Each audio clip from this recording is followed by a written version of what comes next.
Hey guys, this is Fawkes1989. I have a different video for you guys today. I know I said I wasn't going to be doing any more series, but I couldn't help myself. When I saw that Final Fantasy VII, the PC re-release, was on sale for half off, it was only $6. So I picked it up. So I'm going to be playing through Final Fantasy VII, yay! This, in my opinion, is one of the best games ever made. And it's definitely one of my favorites.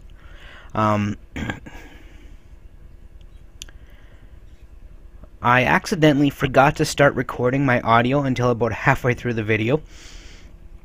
So I'm actually narrating at this time, but I'll switch over to the regular audio later.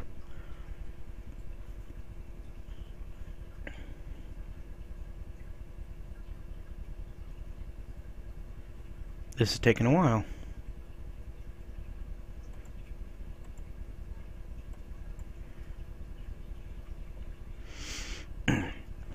Okay, here we go.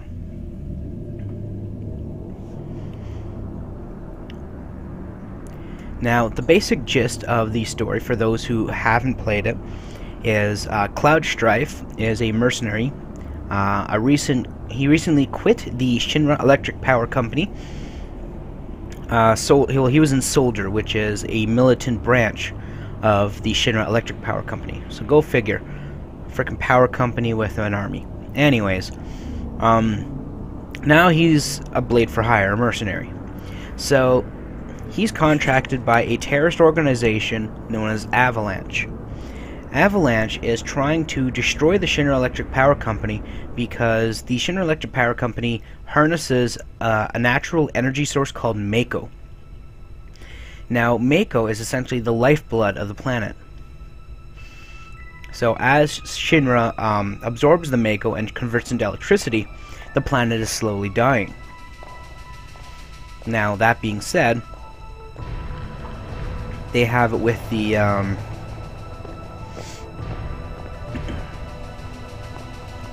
Avalanche is attempting to stop them, so that way the planet, can keep spinning a little longer. Now, Cloud doesn't give two shits about the planet. He's mostly there because he wants money. They're willing to pay him.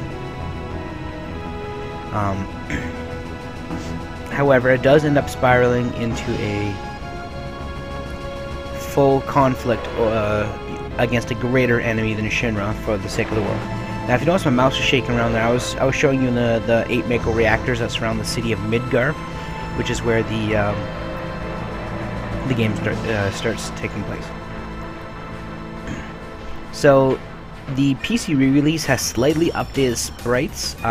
They're not much higher higher definitions than totally remade. They're just not as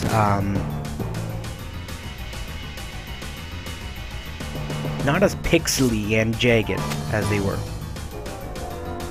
So the guy in the purple with the blonde hair, that's Cloud. The black guy running away, that's Barrett Wallace. So here's your first battle. Now, it's an ATB system.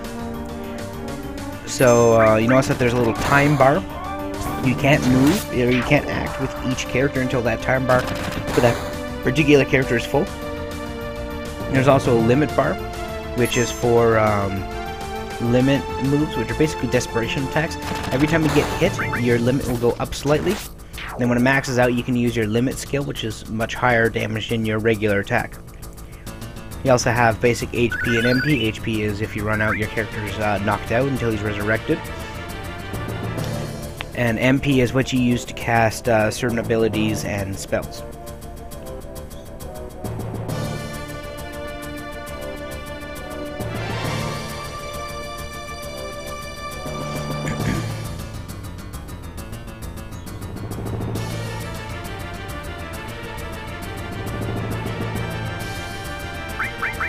Now, I'm not going to be changing the names much.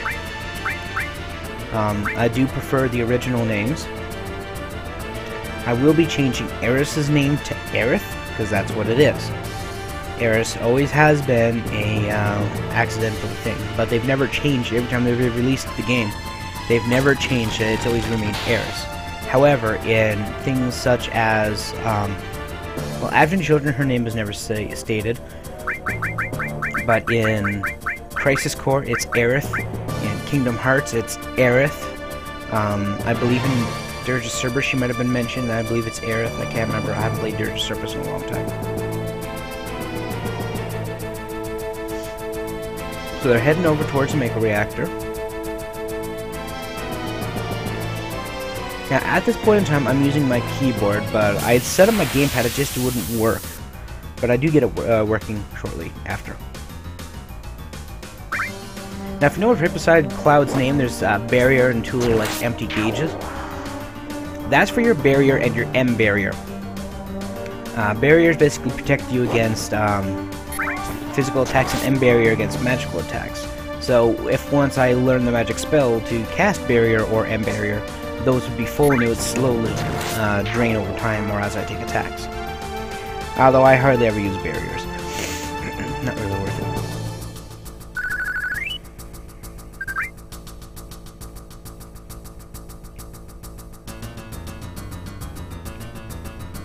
So here is the Mako Reactor.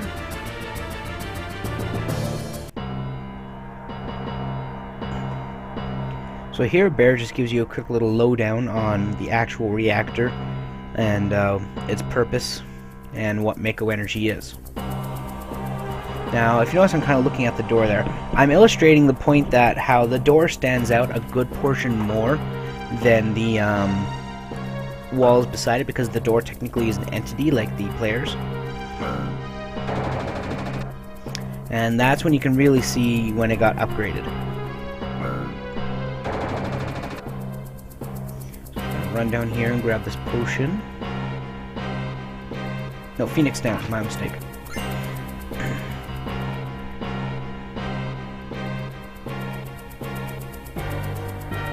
And I'm going to be switching over to the actual in-game audio in a few minutes, so I'll talk to you guys again then.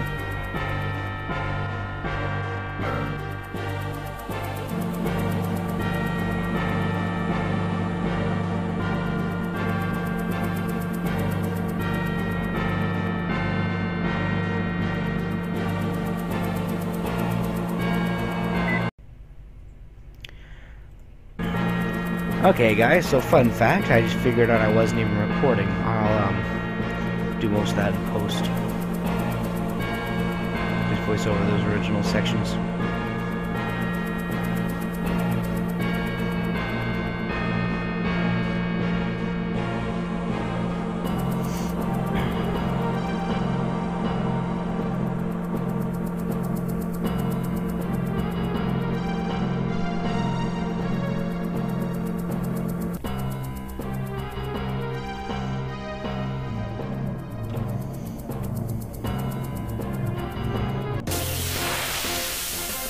Oh yeah, the music is remixed.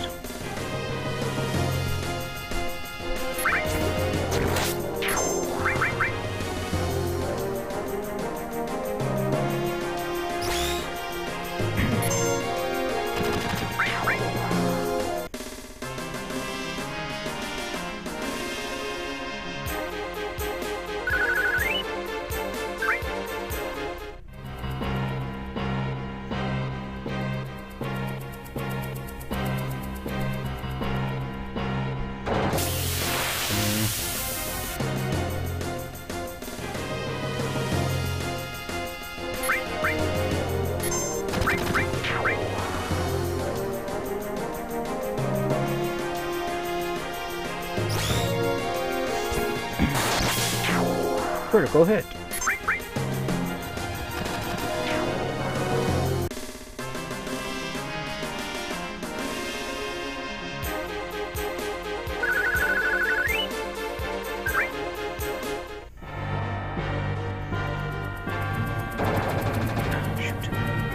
Okay. Push OK in front of the ladder to grab blah blah blah blah. So push OK.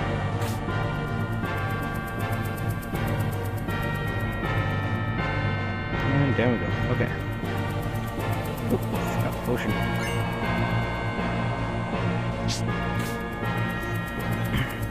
Now apparently right here it's possible to actually grind up to level 99. It just takes about 400 hours.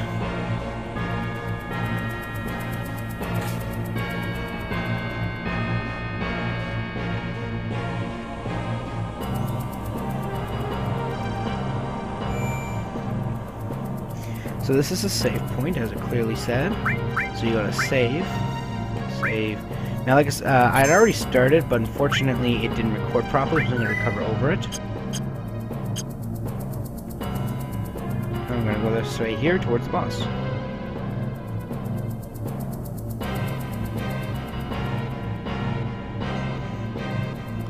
So you got your restore materia here.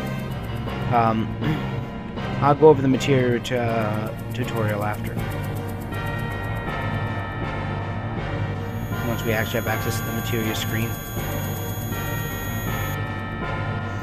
I could probably explain it better than the game can anyways.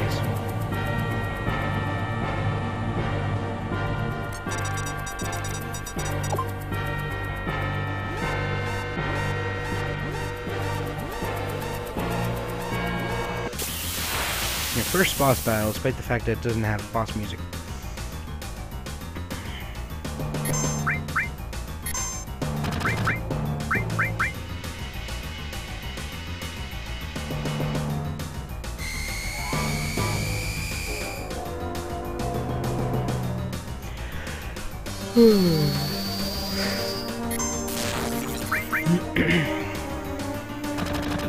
So the only thing with the guard scorpion that you want to watch out for is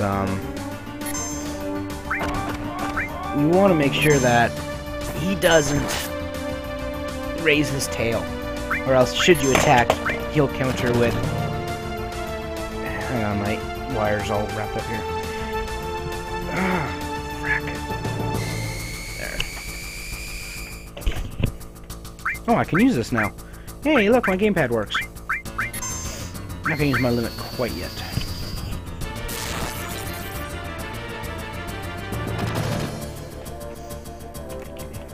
That's running away, that's good.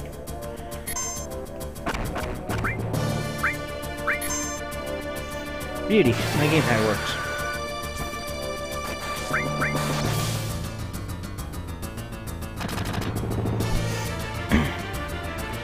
He's gonna raise his tail now. Yep. So you don't want to attack when his tail is up, or else he'll counter back with tail laser.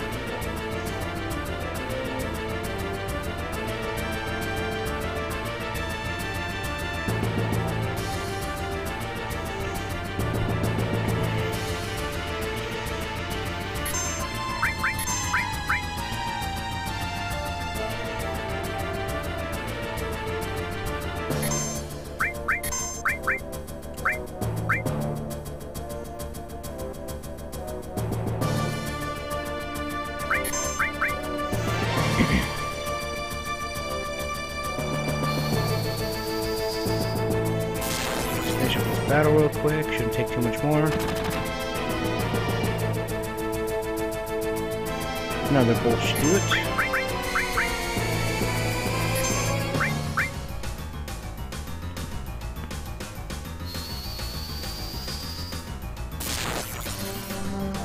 Not quite.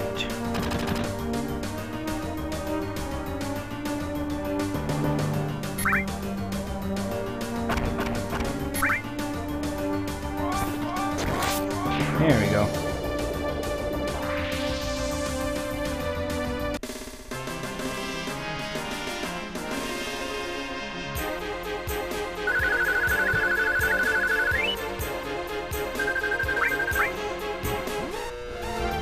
So now we have to hurry out of the reactor, but before I do, I'm going to go ahead and call this one an episode, due to the fact that I'm going to have a timer starting as soon as I push circle. So thanks for watching, thanks for listening, and I'll see you guys soon.